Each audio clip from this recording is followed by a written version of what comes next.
Oneida County Sheriff Rob Maciol. Good morning, sir. Good morning. How are you? Good. So we had someone, and we automatically all looked at each other and said, we need Sheriff Maciol on this. Questioning, and I'm not sure this person is pro-Oneida Nation, probably not, but said, why are they able to ride around with federal license plates, their police force? Well, there's a couple different ways or reasons why they're doing that. Can we start first, though, with the fact that this is an accredited police force? This is a nationally accredited police force. Locally here, the sheriff's office, we're state accredited. They've taken it one level farther, which is very difficult. I don't know the words for the acronym, but it's CALIA, I believe that's how it's pronounced. It's a National Law Enforcement Accreditation, which only a handful of nations or police departments across the nation have been able to achieve. Got it. Again, it's all to do with policies and procedures and training and equipment and personnel. I mean, it's just that's the top of the top. And we have an awesome relationship with them. Kind of a unique situation here. About 4 years ago, I deputized the members of the United Nations Police for very specific reasons. Yeah. I don't know if you want me to get into that. Yeah, real quick. what does that mean? Well, I actually swore them in as members of the Oneida County Sheriff's Office as part of a written agreement with limited duties. So they can't do whatever throughout the entire county, but specifically on lands that they actively patrol. And the main reason we went down this path is prior to them being deputized, we were answering a significant amount of minor calls at the Turning Stone. And again, it's anytime you have that volume of people gathered in one place, you're going to have the need for police services. And again, nothing serious. We're talking property damage, car accidents, larceny reports, lost property, theft report, minor offenses. And when I have 5 deputies, 5 patrol cars covering the entire county, and 2 or 3 of them are tied up at any given time in the nation because of these. Again, because you have that volume of people there with these minor offenses, we needed a way to back that off so that I could level the coverage in the county. So came up with a specific agreement and implemented about 4 years ago, and it has worked phenomenally. They are bound to follow our policies and procedures. I can revoke the deputization individually or as a group at any given time with just cause. We've never had to do that, obviously. These are all retired. I was going to say, I think it's important to know these are not just people that no. These are a bit of the cream of the crop. They are. They're retired.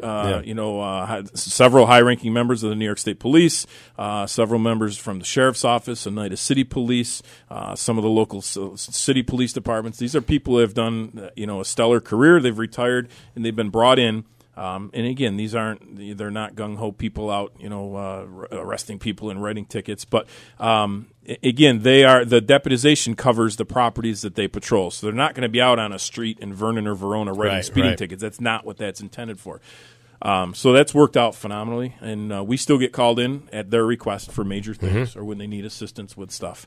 They are awesome to work with. When we are working major cases, their security system up there is the best of the best. So when we're looking for someone, we utilize their resources a lot because their parking lots have license plate readers, all the security systems that's in the building. Because you know what? They're dealing with the same people out in at their establishment as we are out in the community. So that's how we but again, getting back to their police cars, 2 reasons. And I was unable to confirm which of the 2, but for federally recognized tribes, they have the option of registering their vehicles through the federal government. That's federal law.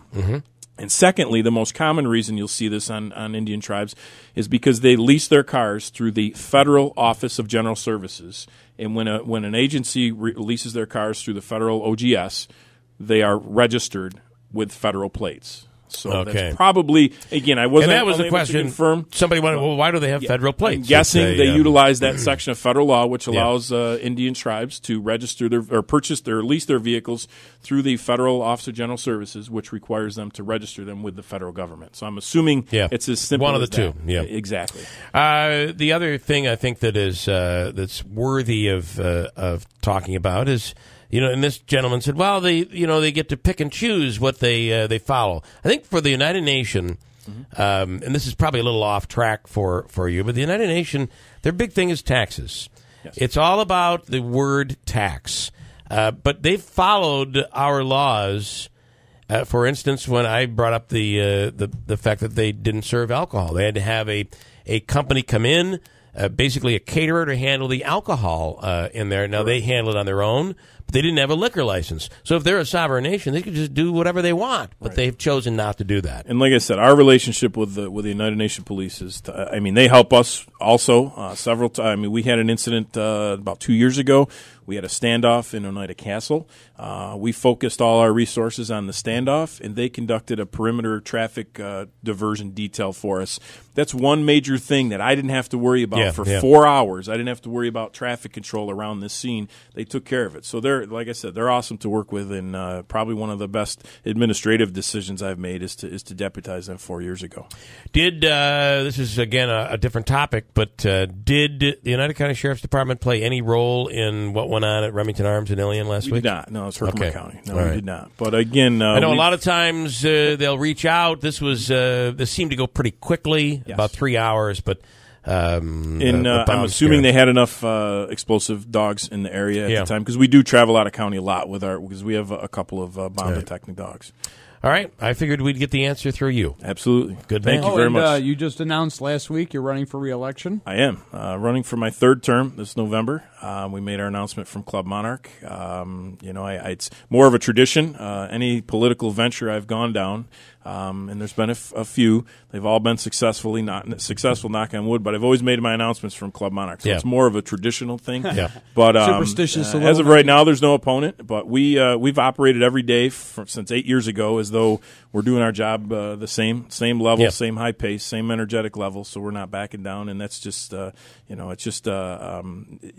I said that day, all the accomplishments of the Sheriff's Office, it's because of the 550 men and women that work there. I'm just the guy, just the face of the agency and the guy leading the charge. So, all right, Sheriff Rob Maciol, thanks so much. Thank you very much. As always, we appreciate it.